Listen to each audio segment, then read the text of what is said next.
Testemunho CCB, o ancião que ouviu uma profecia antiga, quando a palavra de Deus se cumpre após décadas. Capítulo 1, o chamado na juventude. O sol da tarde caía suave sobre os campos de Goiás, pintando o céu com tons de laranja e púrpura enquanto o jovem Elias de Souza, então com apenas 19 anos, caminhava em direção ao pequeno barracão de madeira que servia como templo da congregação cristã no Brasil em sua cidade. Era o ano de 1958, e embora a igreja ainda fosse modesta, o fervor dos irmãos era tão intenso que parecia encher o ar com uma presença sagrada. Elias não era um rapaz comum. Desde criança ele sentia um chamado diferente, uma voz interior que o levava a buscar a Deus com uma intensidade que muitos não compreendiam. Enquanto outros jovens de sua idade se ocupavam com os afazeres do campo ou com as festas da cidade, ele passava horas em oração, muitas vezes sozinho, aos pés de uma cruz rústica que havia erguido atrás de sua casa. Naquela tarde, porém, algo era diferente. Enquanto se aproximava do templo, seu coração batia mais forte, como se uma expectativa divina pairasse sobre ele. Ao entrar, encontrou o irmão José, um ancião de cabelos brancos e mãos calejadas pelo trabalho, já sentado em um banco de madeira, com a Bíblia aberta sobre os joelhos. Elias, meu filho, você chegou na hora certa, disse o irmão José, levantando os olhos com um sorriso que parecia esconder um segredo. O Espírito tem falado ao meu coração sobre você. Elias sentou-se ao seu lado, sentindo um arrepio percorrer sua espinha. Ele conhecia bem aquele homem, um servo de Deus que, embora simples, tinha uma unção poderosa. Muitas vezes suas palavras se cumpriam de maneiras que só podiam ser explicadas pela intervenção divina. Irmão, o que o Senhor tem lhe mostrado? Perguntou Elias com a voz ligeiramente trêmula. O ancião fechou os olhos por um momento, como se buscasse as palavras certas no silêncio. Então, com uma voz firme, mas carregada de emoção, começou a falar. Há 3 noites, o Senhor me acordou com uma visão. Vi um jovem você de pé diante de uma grande multidão, não aqui, mas em terras distantes. Suas mãos estavam estendidas, e do céu descia um fogo que não queimava, mas purificava. E ouvi uma voz dizer: Estes serão vasos nas minhas mãos para levar a minha palavra onde muitos não ousaram ir. Ele verá nações se dobrarem, mas primeiro passará pelo fogo da prova. Elias sentia o peso daquelas palavras como se fossem pedras sobre seu peito. Uma missão? Terras distantes? Provações? Ele era apenas um rapaz do interior, sem estudos, sem recursos. Como poderia cumprir algo tão grandioso? Mas, irmão, eu não sou ninguém. Como poderei fazer isso? Gaguejou. O ancião colocou sua mão enrugada sobre o ombro do jovem e olhou fundo em seus olhos. Deus não escolhe os capacitados, meu filho. Ele capacita os escolhidos. Lembre-se de Moisés, de Davi e de Pedro. Todos eram fracos aos seus próprios olhos, mas fortes no Senhor. Você não está sozinho. Naquele momento, algo dentro de Elias quebrou e se refez. Uma chama foi acesa em seu peito, e ele soube, sem sombra de dúvida, que sua vida nunca mais seria a mesma. Capítulo 2. Os anos de preparação, entre a cruz e a enxada. Os anos que se seguiram não foram fáceis. Elias continuou trabalhando na roça, ajudando seu pai a plantar e colher, mas seu coração já não pertencia apenas à terra. Todas as madrugadas antes do sol nascer, ele se ajoelhava em oração, clamando por direção. Às vezes passava noites inteiras em vigília, lendo a Bíblia à luz de um lampião, enquanto o resto da família dormia. Sua mãe, Dona Maria, uma mulher de fé inquebrantável, muitas vezes o encontrava assim, de joelhos com o rosto molhado de lágrimas. Filho, você não come e não descansa. O que Deus está te pedindo? Perguntava preocupada. Mãe, não é o que ele está pedindo. É o que ele já me deu. Não posso ficar parado, respondia Elias com uma convicção que assustava até a si mesmo. Mas nem todos entendiam. Alguns na cidade o chamavam de fanático, outros zombavam, dizendo que ele perderia a razão. Até mesmo dentro da igreja, alguns irmãos mais novos questionavam. Elias, você acha que Deus vai te fazer um apóstolo? Olha para vocês sem estudo, sem dinheiro, sem nada. Ele, porém, respondia com um sorriso sereno. Se Deus usou um jumento para falar com Balaão, por que não usaria este servo? E continuava firme. Capítulo 3. A primeira prova, a perseguição e a fé inabalável. Em 1962, 4 anos depois da profecia, Elias recebeu um convite para pregar em uma cidade vizinha. Era sua primeira oportunidade de levar a palavra além de seu pequeno círculo. Cheio de expectativa, preparou uma mensagem simples, mas cheia de unção, baseada em Atos 2:38, arrependei-vos, e cada um de vós seja batizado em nome de Jesus Cristo para perdão dos pecados, e recebereis o dom do Espírito Santo. Porém, o que deveria ser uma noite de bênção tornou-se um campo de batalha espiritual. Assim que começou a pregar, um grupo de homens claramente embriagados entrou no salão, interrompendo o culto. Que isso, rapaz? Veio aqui enganar a gente com essas histórias, gritou um deles, empurrando um banco com o pé. Elias não se intimidou. Com voz calma, mas firme respondeu: Não estou aqui para enganar ninguém. Estou aqui para falar da verdade que mudou a minha vida. Se quiserem ouvir, fiquem. Se não, saiam em paz. O líder do grupo, um homem forte e de olhar ameaçador, avançou em sua direção. Você acha que tem coragem, menino? Antes que Elias pudesse reagir, o homem levantou a mão para agredi-lo. Mas no mesmo instante, algo inexplicável aconteceu. Uma força invisível o segurou no ar, como se mãos poderosas o tivessem agarrado pelos braços. O homem tentou se mover, mas não conseguiu. Seu rosto, antes cheio de ódio, agora expressava terror puro. Me solta, demônio! Gritava, se debatendo. Os outros homens, assustados, recuaram. Alguns caíram de joelhos, outros saíram correndo. Em poucos minutos, o salão ficou em silêncio. Elias, sem entender direito o que havia acontecido, apenas sorriu e continuou a pregação, como se nada tivesse ocorrido. Irmãos, isso não foi obra minha. Foi Deus mostrando que Ele está conosco. Se Ele é por nós, quem será contra nós? Naquela noite 7 almas se converteram, incluindo 2 dos homens que haviam ido para perturbarem o culto. Capítulo 4. O casamento e a parceria ministerial. Anos se passaram e Elias, agora com 28 anos, já era um obreiro respeitado em várias congregações da região. Sua fama de homem de oração e de milagres se espalhava, mas ele nunca permitiu que a glória subisse à sua cabeça. Foi então que conheceu Ana, uma jovem irmã de 19 anos, filha de um diácono da igreja. Ela era quietinha, mas de uma fé profunda, e desde a primeira vez que o viu pregar, sentiu que Deus tinha um propósito para eles juntos. Irmão Elias, eu gostaria de servir ao Senhor ao seu lado, disse ela certo dia, após um culto. Elias olhou para ela, surpreso. Nunca havia pensado em casamento, tão absorvido que estava pela obra. Mas ao ver aqueles olhos cheios de luz, soube que aquela era uma providência divina. Ana, você sabe que a vida ao meu lado não será fácil. Teremos que enfrentar muitas coisas. Ela sorriu com uma serenidade que o tocou profundamente. Se for a vontade de Deus, eu estarei onde Ele me colocar. E se for ao seu lado, melhor ainda. Casaram-se em 1969, em uma cerimônia simples, mas cheia de alegria. O irmão José, agora já idoso, foi quem oficiou a união. Deus os abençoe, meus filhos. Lembrem-se, onde um não puder ir, o outro irá. Onde um fraquejar, o outro sustentará. Assim é o casamento no Senhor. E assim foi. Ana tornou-se sua maior apoiadora. Enquanto Elias pregava, ela orava. Enquanto ele viajava para outras cidades, ela cuidava da casa e dos filhos que vieram 3 meninos e uma menina, todos criados no temor do Senhor. Mas a vida não seria um mar de rosas. Capítulo 5. A Grande Tribulação, quando a fé é testada no fogo. Em 1975, Elias recebeu um chamado urgente para ir a uma cidade no Nordeste, onde uma igreja estava passando por grande perseguição. Um grupo de fanáticos religiosos locais havia ameaçado queimar o templo e agredir os irmãos. Sem hesitar, Elias e 2 outros obreiros partiram em uma viagem de ônibus que durou 3 dias, enfrentando estradas precárias e calor intenso. Quando chegaram, a situação era pior do que imaginavam. O pequeno barracão da CCB estava pichado com palavras de ódio, e os irmãos, amedrontados, quase haviam desistido de se reunirem. Irmão Elias, eles disseram que se voltarmos a nos reunir, vão nos matar, contou o irmão responsável pela congregação com lágrimas nos olhos. Elias não respondeu imediatamente.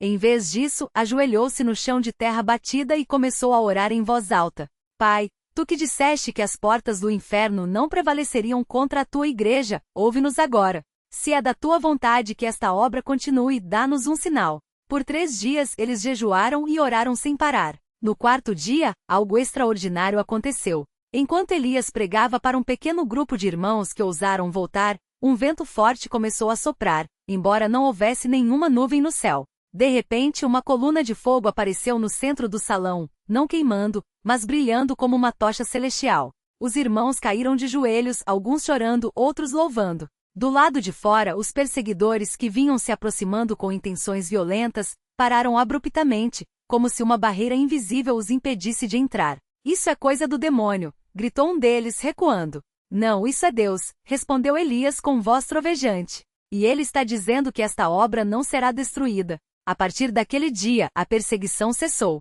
Os homens que antes ameaçavam a igreja nunca mais voltaram, e a congregação, que antes estava à beira do fechamento, cresceu como nunca. Capítulo 6. A profecia se cumpre, o chamado para as nações. Anos se passaram.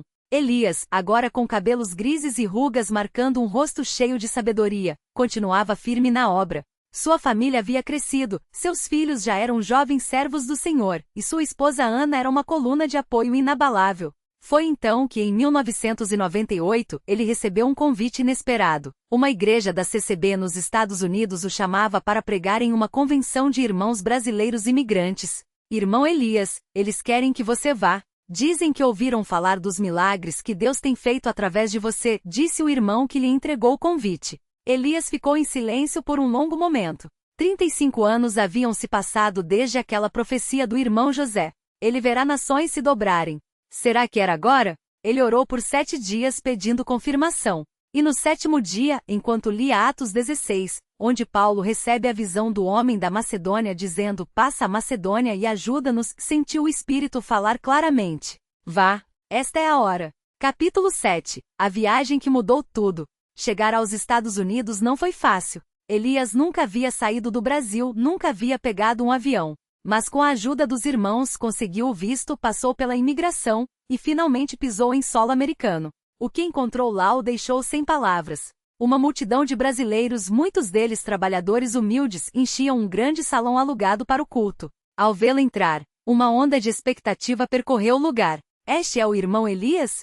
O homem de Deus do Brasil? Perguntavam uns aos outros.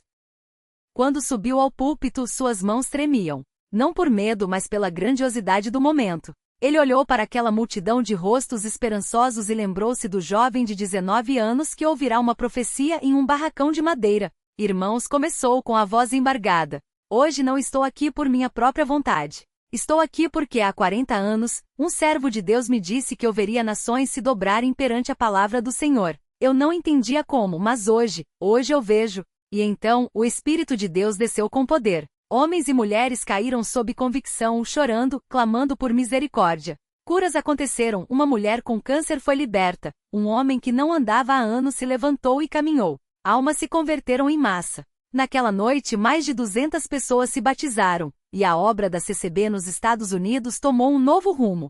Capítulo 8. O reencontro com a profecia. Anos depois, já idoso, Elias voltou ao Brasil para visitar a pequena cidade onde tudo havia começado. O barracão de madeira agora era uma grande igreja de alvenaria, cheia de irmãos. E lá, sentado em um banco, estava um homem muito velho, de cabelos brancos como a neve, o irmão José, agora com mais de 90 anos, mas ainda lúcido. Quando Elias se aproximou, o ancião sorriu, como se já soubesse que ele viria. Meu filho, disse, estendendo a mão trêmula, você cumpriu tudo o que o Senhor falou. Elias ajoelhou-se diante dele, emocionado. Não, irmão, foi Deus quem cumpriu. Eu apenas me deixei usar. O velho servo de Deus fechou os olhos por um momento, como se revisse em sua mente todas aquelas décadas. Lembra quando você era um rapaz assustado, perguntando como poderia fazer algo tão grande? Elias sorriu com lágrimas nos olhos. Lembro, irmão. E hoje entendo, não era sobre mim. Nunca foi. O irmão José pegou sua mão com força surpreendente e disse: a profecia se cumpriu, meu filho. Mas saiba uma coisa, Deus ainda não acabou com você. Há mais. Sempre há mais para quem se dispõe a seguir. Elias sabia que era verdade, porque a obra de Deus não tem fim. Epílogo, a herança de um servo fiel. Hoje, Elias de Souza já partiu para estar com o Senhor, mas sua história continua viva. Seus filhos e netos seguem na obra, levando a palavra a lugares que ele nem sonhava. A igreja que ele ajudou a fundar nos Estados Unidos cresceu e se multiplicou, e a pequena congregação de Goiás virou um farol de fé para milhares. E sempre que um jovem obreiro duvida de seu chamado, sempre que alguém pergunta, como posso fazer algo grande por Deus? A resposta é a mesma. Deus não escolhe os capacitados. Ele capacita os escolhidos. Porque quando Deus fala, sua palavra não volta vazia. E quando ele promete, ele cumpre. Fim. Este testemunho é uma obra de ficção baseada em relatos reais de servos de Deus na congregação cristã no Brasil. Que ele inspire muitos a crerem que com Deus nada é impossível. Testemunho CCB, o ancião que ouviu profecia antiga, a palavra que se cumpriu após décadas. Continuação expandida com novos eventos, diálogos e detalhes do cotidiano cristão na CCB. o chamado que não silenciou. Os anos passaram, mas a voz de Deus não se calou na vida de Elias. Cada manhã, antes que o sol nascesse sobre as terras de Goiás, ele já estava de joelhos, com a Bíblia aberta sobre a mesa de madeira gaste pelo tempo. O cheiro do café fresco preparado por Dona Maria, sua esposa, misturava-se ao aroma das páginas antigas do livro sagrado. Ela o observava em silêncio, como fazia há mais de 40 anos, sabendo que aquele momento era sagrado. Pai, se ainda há obra para este servo, mostra-me o caminho. Elias sussurrava, os dedos trêmulos passando pelas palavras de Isaías 43. Não temas, porque eu te reme, chamei-te pelo teu nome, tu és meu. Foi numa dessas manhãs que o telefone tocou. Do outro lado da linha, uma voz jovem, mas firme, falava com urgência. Irmão Elias, aqui é Daniel, o obreiro de São Paulo. O irmão Moisés teve um sonho ontem à noite, um sonho sobre o Senhor. Elias sentou-se na cadeira de balanço, o coração acelerado. Sonhos e visões não eram incomuns entre os irmãos, mas quando vinham de Moisés, um homem de oração conhecido por sua intimidade com Deus, era impossível ignorar. O que ele viu, filho? Ele disse que o Senhor estava num barco, remando contra a correnteza, e que do outro lado do rio havia uma multidão esperando. Mas o Senhor não estava sozinho, havia alguém remando ao seu lado, só que o Senhor não via seu rosto. Então uma voz disse, ainda não é hora de parar. Elias fechou os olhos. Lágrimas escorreram por seu rosto sulcado pelo tempo. Ele conhecia aquela voz. Era a mesma que o chamara décadas atrás, naquela noite em que ouvirá a profecia do irmão Antônio. Diga a Moisés que eu vou, respondeu sem hesitar. A viagem inesperada. Dona Maria não questionou quando Elias anunciou que iria para o norte do país. Ela apenas abriu a velha mala de couro, onde guardava as roupas dele desde os tempos de obreiro viajante, e começou a arrumá-las com cuidado. Leva o casaco grosso, Elias. Lá dizem que chove muito, ela disse, enquanto dobrava uma camisa branca, impecável, como sempre gostava de usar nos cultos. E a Bíblia? A de capa preta, a que o irmão Antônio te deu. Ele sorriu, tocando o livro sagrado que repousava sobre a mesa. Esta nunca me deixa, Maria. Nem mesmo quando eu queria deixar a obra. Ela parou, olhando-o com olhos cheios de memórias. Você já pensou, Elias, que talvez Deus tenha te guardado todos esses anos justamente para isso? Para ver o cumprimento daquilo que ouviu quando era jovem? Ele não respondeu, mas no fundo, sabia que ela tinha razão. O encontro com o passado. O avião pousou em Belém do Pará numa tarde abafada. O ar úmido colava a camisa no corpo de Elias, mas ele não se importou. Ao descer a escada do pequeno aeroporto, viu uma placa com seu nome, segurada por um jovem de rosto sorridente. Irmão Elias? Sou Davi, o obreiro que vai te levar até a comunidade. Como está a obra aqui, filho? O jovem hesitou por um instante, como se escolhendo as palavras. É difícil, irmão. Muitas aldeias, muitas necessidades. Mas Deus tem sido fiel. Durante a viagem de carro, Elias observou pela janela as estradas de terra vermelha, as casas simples de madeira, as crianças correndo descalças. Era como se o tempo tivesse voltado 40 anos, para quando ele próprio era um jovem obreiro, cheio de sonhos e medos. Quantas almas já foram batizadas aqui? Perguntou. Poucas, irmão. Muitas resistem. Dizem que já têm suas crenças. Elias fechou as mãos, sentindo o peso da responsabilidade. Senhor, o que o Senhor quer que eu faça aqui? A reunião com os anciãos. Na pequena igreja de madeira, iluminada por lampiões a querosene, os anciãos locais o aguardavam. Homens de rosto curtido pelo sol, mãos calejadas pelo trabalho, mas olhos brilhando com uma fé inquebrantável. O irmão Josué, o mais velho deles, estendeu a mão. Bem-vindo, irmão Elias. Ouvimos falar muito do Senhor. Que Deus o abençoe por vir até nós. Elias sentou-se no banco de madeira, sentindo o peso dos olhares sobre si. Irmãos, não vim com respostas. Vim para ouvir. O que Deus tem falado a vocês?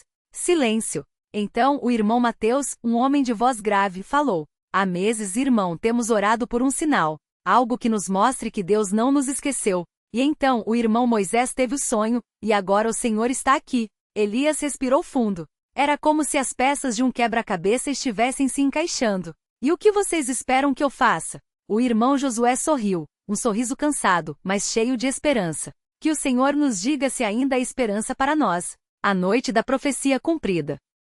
Naquela noite, depois do culto, Elias ficou sozinho na igreja. A chuva batia forte no telhado de zinco, e o som dos sapos e grilos enchia o ar. Ele ajoelhou-se diante do altar, como fizera milhares de vezes em sua vida. Senhor, se é a tua vontade, fala. Se ainda há obra para este servo, mostra-me. E então, como um sopro suave, veio a voz: Elias, meu servo, não foi por acaso que te trouxe aqui. Aquelas palavras que ouviste há tanto tempo não eram só para ti, eram para este povo, para esta terra. Levanta-te e fala, porque o tempo se cumprirá. Lágrimas escorreram pelo seu rosto. Ele sabia. Deus estava cumprindo sua palavra. No dia seguinte, diante de uma multidão de indígenas e ribeirinhos, Elias compartilhou a profecia que ouvirá décadas atrás. Falou do Deus que não esquece, que não abandona, que cumpre o que promete. E quando terminou, um silêncio sagrado tomou conta do lugar. Então, um homem, um líder da aldeia, levantou-se. Nós também tivemos um sonho.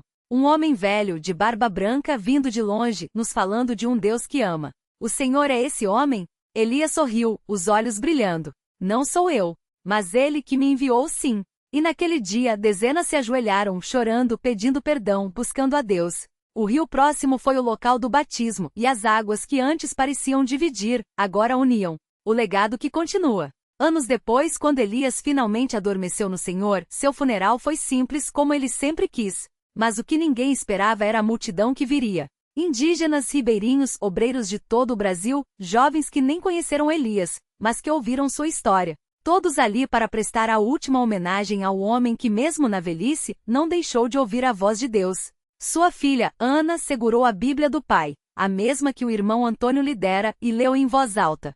Os que confiam no Senhor renovam as suas forças. Voam alto como águias, correm e não ficam exaustos, caminham e não se cansam. Isaías 42:31. E então, como se o próprio céu estivesse aplaudindo, um vento suave passou pelo local, fazendo as folhas das árvores sussurrarem. Alguém no fundo murmurou: é como se ele ainda estivesse aqui. E de certo modo, estava. Porque quando Deus fala através de um servo, sua voz ecoa para sempre. A lição para as novas gerações. Hoje, nas escolas bíblicas da CCB, a história de Elias é contada não como um relato do passado, mas como um chamado para o presente. Deus não olha para a nossa idade, nem para as nossas forças, diz o irmão Paulo, um jovem obreiro, aos alunos. Ele olha para o coração disposto. Elias tinha 80 anos quando foi para o Pará. Moisés tinha 80 quando tirou o povo do Egito. Abraão era velho quando Deus lhe prometeu um filho. A questão não é quando, mas se estamos dispostos. E então, ele faz a pergunta que ecoa em cada coração.